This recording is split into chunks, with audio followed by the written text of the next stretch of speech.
السلام علیکم ورحمۃ اللہ وبرکاتہ۔ معزز ناظرین، اسلام امن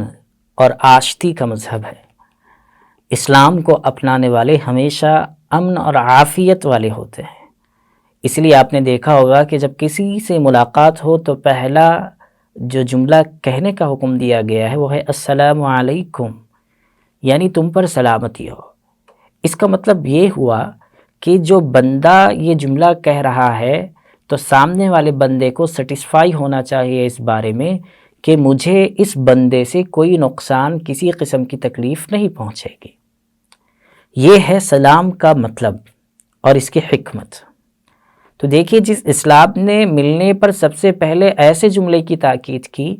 تو اس اسلام کے جو تعلیمات ہیں اس کے ڈیپتھ میں اگر ہم جائیں گے تو ہمیں معلوم ہوگا کہ اس کی کیا کیا حکمتیں ہیں جو انسان کی عقل سے باہر ہیں۔ اگر اس کو سوچنے پر بیٹھ جائے، سوچنے کے لیے بیٹھ جائے تو اسے سمجھ میں آئے گا کہ کتنی باریکیوں کے ساتھ میں ہر ایک کے خیال اور ہر ایک کے حقوق کا لحاظ رکھا گیا ہے۔ اس لیے مہمانوں کے حقوق سے متعلق بات چل رہی ہے، تو اس میں ایک بات یہ بھی ہے کہ بعض مرتبہ بعضوں کو اللہ تعالیٰ اسلام کی توفیق دے دیتے ہیں، ان کے اپنے کچھ پہلے کے رشتہ دار ہوتے ہیں جنہیں جو داخل اسلام نہیں ہوتے،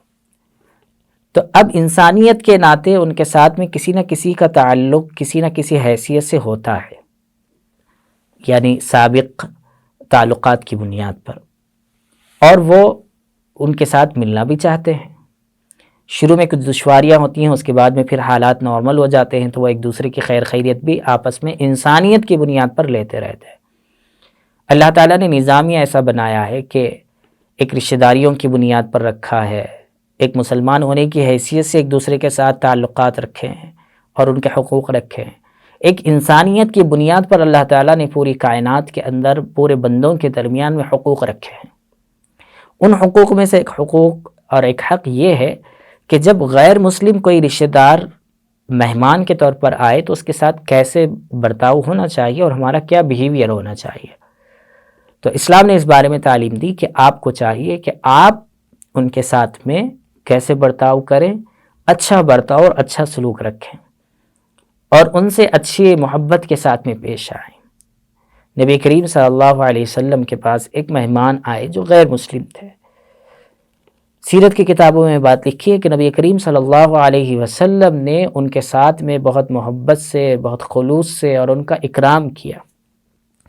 اس سے ہمیں یہ تعلیم ملتی ہے کہ ہم بھی جب اس انداز میں یا ایسے مراحل پیش آ جائیں، ضروری نہیں ہے کہ رشتہ دار ہی ہوں بلکہ پڑوس کے لوگ بھی ہوتے ہیں غیر مسلم، وہ جب آپ کے گھر پر آ جائیں یا پہلے آپ کے گھر کے پڑوس میں رہا کرتے تھے، اب کہیں دوسرے جو ہے ملک میں ہے یا کسی دوسری ریاست میں ہے یا کسی دوسرے شہر میں ہے، وہ ملاقات کے لیے آئے ہیں اور ایک دن قیام کرنا چاہتے ہیں یا رہنا چاہتے ہیں، تو ان کے ساتھ بھی محبت کا، اکرام کا، احترام کا معاملہ ہونا چاہیے تاکہ اس بندے کے عمل سے ان کو یہ سمجھ میں آ جائے کہ جس نظام کو، جس اسلام کو یہ فالو کرتا ہے اس کے اندر اتنی اچھی تعلیمات ہیں، تو ممکن ہے کہ اللہ تعالیٰ ان کے لیے بھی ہدایت کے دروازے کھول دیں۔ اس بات کا خاص خیال ہونا چاہیے۔ اللہ تعالیٰ سے دعا ہے کہ اللہ تعالیٰ ہمیں صحیح علم اور صحیح عمل کی توفیق عطا فرمائے۔